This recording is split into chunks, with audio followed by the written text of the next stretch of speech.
Story शुरू करने से पहले मैं आप सबसे एक रिक्वेस्ट करना चाहता हूँ कि प्लीज मेरे चैनल को सब्सक्राइब करें, वीडियो पसंद आए तो वीडियो पे लाइक करें और जितना हो सके अपने फ्रेंड्स को शेयर करें। इससे मेरे चैनल को सपोर्ट और आपका प्यार मिलेगा, सो प्लीज कंसिडर इट।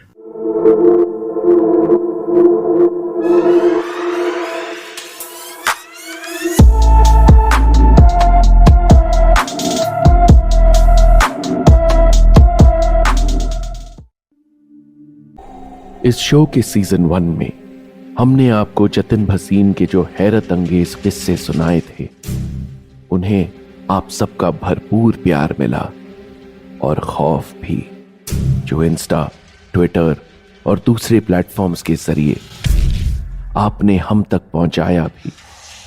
इसीलिए जतिन भसीन फिर आपके लिए लेकर आए हैं कुछ और खौफनाक किस्से सीजन 2 में, जिन्हें आवाज दे रहा हूं मैं, अनुज कुरवारा।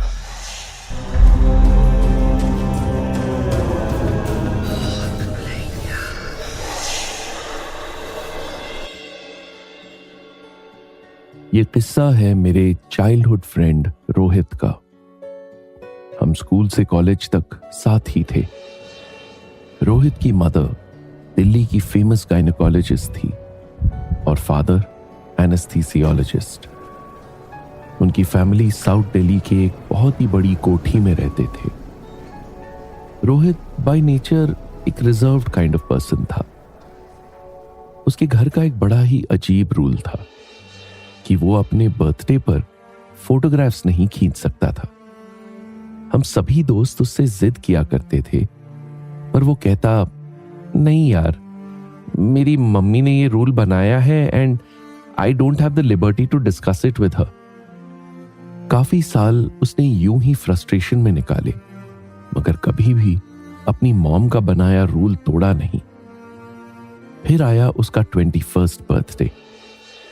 तब उसकी एक गर्लफ्रेंड भी थी, रूपाली। रूपाली ने उसके लिए वसंत कुंज में सरप्राइज बर्थडे पार्टी ऑर्गेनाइज की थी। सब जानते हुए भी रूपाली ने उस पार्टी में बहुत से फोटोग्राफ्स लिए, केक कटिंग करते हुए, रोहित को केक खिलाते हुए, डांस करते हुए। रोहित, जो अपनी मॉम के इस फालतू के रूल से परेशान था, उसने इस बार रूपाली को नहीं रोका as she clicked photographs. Life में पहली बार उसने खुलकर अपनी बर्थडे पार्टी एंजॉय की। वो डिजिटल कैमरे का दौर था। फोटोग्राफ्स हाथ की हाथ देखी जा सकती थी। And like any other group of excited youngsters, we immediately started seeing the party pictures. But जैसे जैसे हम फोटोग्राफ्स को देखते जा रहे थे, एक चीज देखकर हम सभी चौंक पड़े। जिस भी फोटोग्राफ में रोहित था, उसके पास एक अजीब सा साया खड़ा था, किसी औरत का। रोहित को घूरते हुए उस लेडी के कमर तक लंबे बाल थे। उसने लंबी नाइटी जैसा कुछ पहना था। रोहित तो उसे देखकर डर से कांपने लगा था, बिकॉज उस लेडी का चेहरा कुछ कुछ उसकी मदर की तरह दिख रहा था। सेलिब्रेशन के वक्त ऑब्वियसली कमरे में ऐसी कोई औरत मौजूद थी नहीं, मगर रोहित के साथ फोटोग्राफ्स में वो हर जगह थी। Behind the curtain, next to the wall, even in the middle of the room. उन फोटोग्राफ्स को देखकर हम सभी बहुत ज्यादा डर गए थे और उसी घबराहट में पता नहीं कैसे हमसे वो फोटोग्राफ्स डिलीट हो गए। मैंने हिचकते हुए रोहित से पूछा, यार, क्या तेरी किसी आंटी या रिलेटिव की डेथ हुई थी जो तेरी मॉम जैसी दिखती थी? नहीं यार, मुझे तो ऐसा कुछ नहीं पता, रोहित ने जवाब दिया।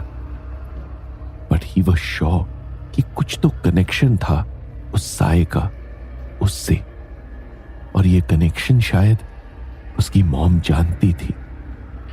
इसीलिए तो वो उसे बर्थडे वाले दिन अपने या बर्थडे पार्टी की फोटोग्राफ्स लेने से रोका करती थी। अब रोहित के सामने सवाल ये था कि वो अपनी मॉम से कुछ पूछे तो कैसे, उसके पास कुछ प्रूफ तो था नहीं, और वो उन्हें यह भी बता नहीं सकता था कि उसने मॉम का रूल तोड़ते हुए बर्थडे पार्टी की फोटोग्राफ्स लिए थे। उस रात रोहित को बर्थडे पार्टी से घर आने में 2 बज गए थे। उसके पेरेंट्स सो चुके थे। उसका अपने रूम में जाने का मन नहीं किया, तो वो बैकयार्ड में जाकर एक पेड़ के नीचे बैठ गया। रोहित के दिमाग में यही सवाल चल रहा था कि फोटोग्राफ्स में दिखने वाली वो लेडी आखिर है कौन? उसका मुझसे कनेक्शन क्या है? ये सच कहां से और कैसे पता किया जाए?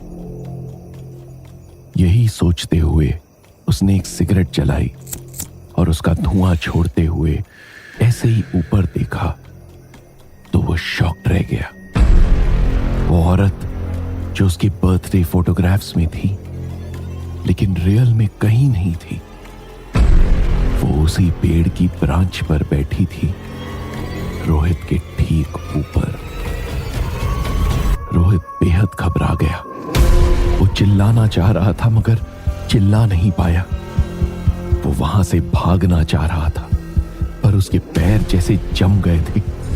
उसे कुछ समझ नहीं आ रहा था कि उसके साथ ये क्या हो रहा है। भरी सर्दी में वो पसीने पसीने हो रहा था।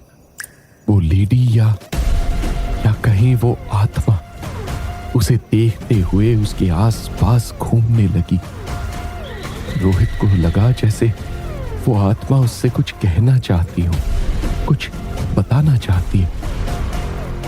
तभी रोहित को घर के अंदर से तेज आवाज आई, उसकी मॉम की। कौन है वहां? कौन बैठा हुआ है?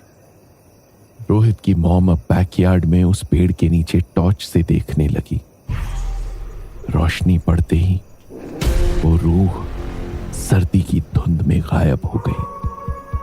उसके गायब होते ही रोहित को भी अपनी बॉडी पर वापस कंट्रोल आ गया। वो तेजी से घर के अंदर भागा। तुम वहां अंधेरे में क्या कर रहे थे? रोहित की मॉम ने उसे गुस्से से पूछा तो उसने बहाना बना दिया। मुझे भी लगा था वहां कोई है, इसलिए देखने गया था, मगर वहां कोई नहीं था मॉम। उसके बाद रोहित को एक बात समझ आ गई थी कि वो आत्मा सिर्फ उसी से कनेक्ट करना चाहती थी, उसकी मॉम या किसी और से नहीं। उसका जरूर उस आत्मा से कुछ कनेक्शन है जो उसकी मॉम भी जानती है लेकिन उससे छुपाना चाहती है। उस रात के बाद रोहित ने उस साये को बहुत बार देखा, कभी कार के आगे, कभी बैकयार्ड में, कभी कॉलेज कैंपस में किसी पेड़ के नीचे। रोहित जानता था उसके सवालों के जवाब उसे अपनी मॉम से कभी नहीं मिलेंगे, वो उसे खुद ही ढूंढने होंगे। वो एक मौके की तलाश में था और वो मौका उसे मिला जब उसके पेरेंट्स को एक मेडिकल कॉन्फ्रेंस में 2 दिन के लिए शहर से बाहर जाना पड़ा। रोहित को पता था उसके पेरेंट्स के बेडरूम में एक स्टोर रूम है जहां जाने की इजाजत रोहित को कभी नहीं मिली।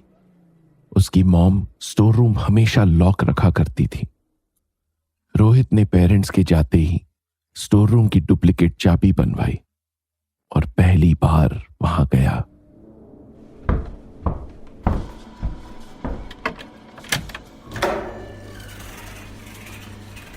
काफी सामान पड़ा हुआ था वहां, कुछ पुराने कपड़े, बहुत सी files, video cassettes, photo albums, किताबें और भी बहुत कुछ।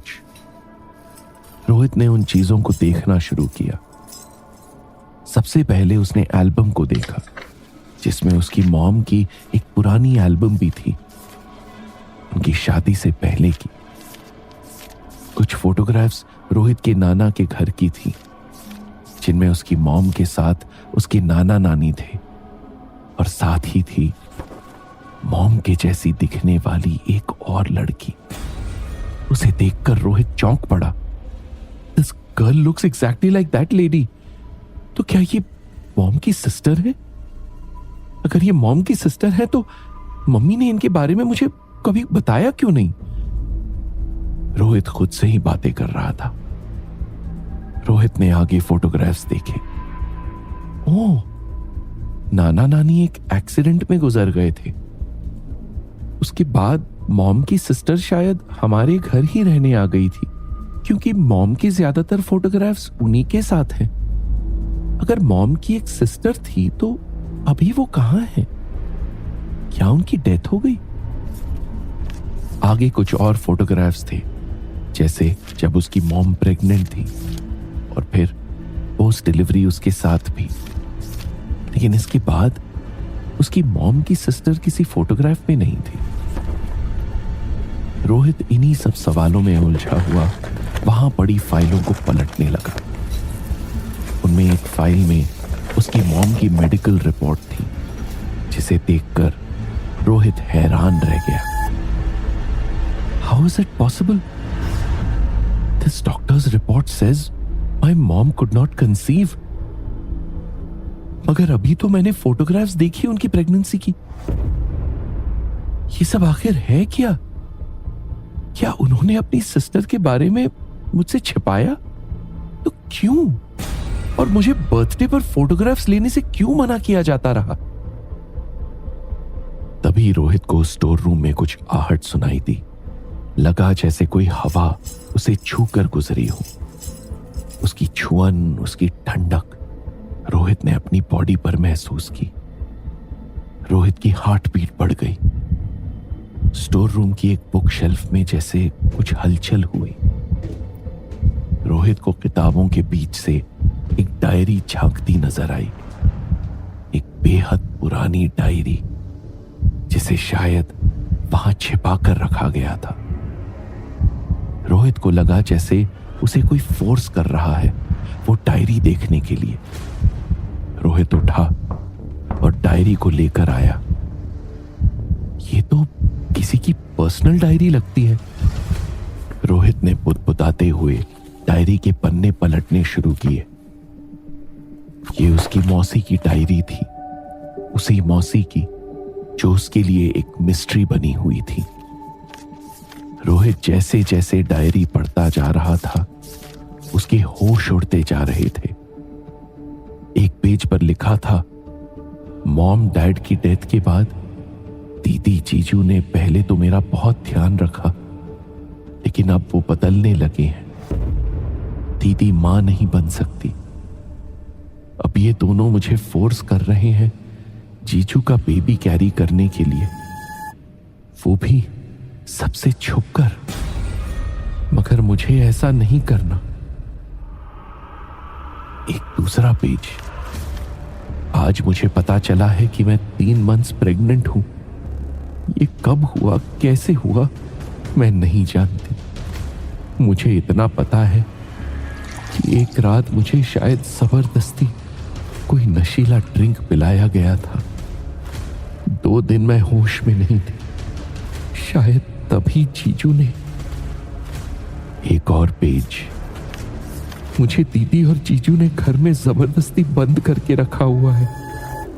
दीदी दुनिया के सामने प्रेग्नेंट होने का नाटक कर रही है। वो दोनों मुझे धमकियां दे रहे हैं कि अगर मैंने किसी को कुछ बताया तो अच्छा नहीं होगा। कहते हैं मेरी डिलीवरी के बाद वो मेरा बेबी लेकर मुझे कहीं दूर भेज देंगे। डायरी के आखिरी पेज पर लिखा था, मुझे जीजू से बहुत डर लगने लगा है। मुझे लगता है शायद मैं डिलीवरी रूम से जिंदा वापस नहीं लौटूंगी।